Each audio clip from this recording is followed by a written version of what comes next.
بسم اللہ الرحمن الرحیم۔ بچے کو ٹیوشن پر چھوڑ کر گھر واپس جا رہے تھے تو بیگم نے ایک ڈپارٹمنٹل سٹور پر رکنے کو کہا۔ میرے دل کی دھڑکنوں کے ساتھ ساتھ جیب کی غربت بھی ہچکولے لینے لگی۔ وجہ پوچھنے پر بیگم نے بتایا کہ آلو خریدنے ہیں۔ میں نے شکوک و شبہات کے بیچوں بیچ بائیک پارکنگ میں کھڑی کی اور بیگم کو لے کر سٹور میں داخل ہو گیا۔ بیگم سیدھی کاسمیٹک اور جیولری والے سائڈ کی طرف لپکی۔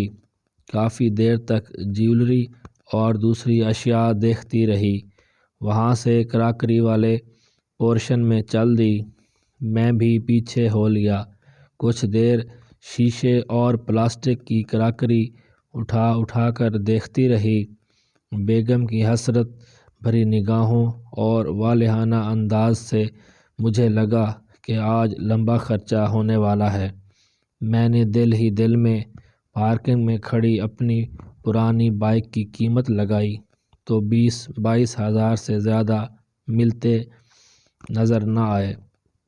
رکشے کا کرایہ جیب میں رکھ کر بھی خریداری کرنے پر وہ سب کچھ نہیں ملنے والا تھا جو بیگم دیکھ رہی تھی۔ میرے اندر درد کی ایک لہر ابھری اور سوچ آئی کہ لوئر مڈل کلاس کی خواتین کتنی حسرتیں دل میں دبا کر زندگی گزارتی ہیں، لیکن غریب اور مجبور خاوند تو صرف دعائیں ہی کر سکتا ہے۔ چنانچہ میں نے اب صرف دعاؤں پر زور دیا اور بیگم کے دل کے نرم ہونے کی دعائیں کرنے لگا۔ شاید قبولیت کی گھڑی تھی۔ بیگم وہاں سے واپس پلٹی اور سبزی والے علاقے کی طرف چل دی۔ جاتے جاتے ہینڈ بیگز، پرفیومز اور دیگر چیزوں کے قریب رک رک کر دیکھتی رہی۔ میں بدستور پیچھے پیچھے ہی پھرتا رہا۔ آخر کار اس نے 1 کلو آلو خرید ہی لیے تو میں نے سکون کا سانس لیا۔ میں نے کاؤنٹر پر پیسے ادا کیے اور ہم باہر آ گئے۔ بائیک پر بیٹھتے ہوئے میں نے پوچھا، بیگم لینے تو تم نے صرف 1 کلو آلو تھے اور دیکھ پورا سٹور آئی ہو۔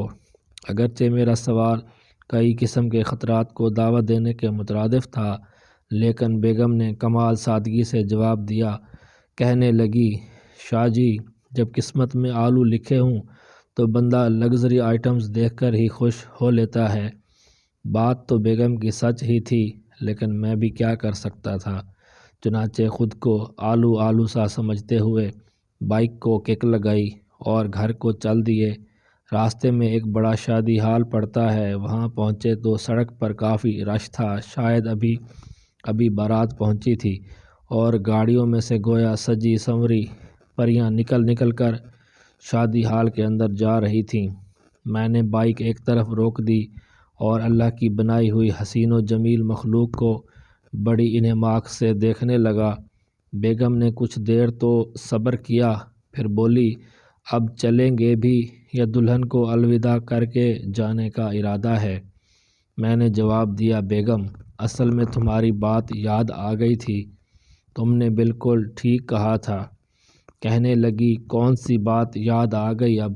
میں نے جواب دیا، وہی جو تم نے کہا کہ جب قسمت میں آلو لکھے ہوں تو بندہ لگژری آئٹم دیکھ کر ہی خوش ہو لیتا ہے۔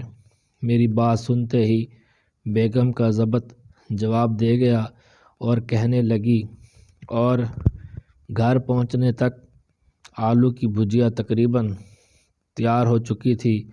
اگر ویڈیو اچھی لگے تو لائک کر دیں اور اس طرح کی مزید ویڈیوز دیکھنے کے لیے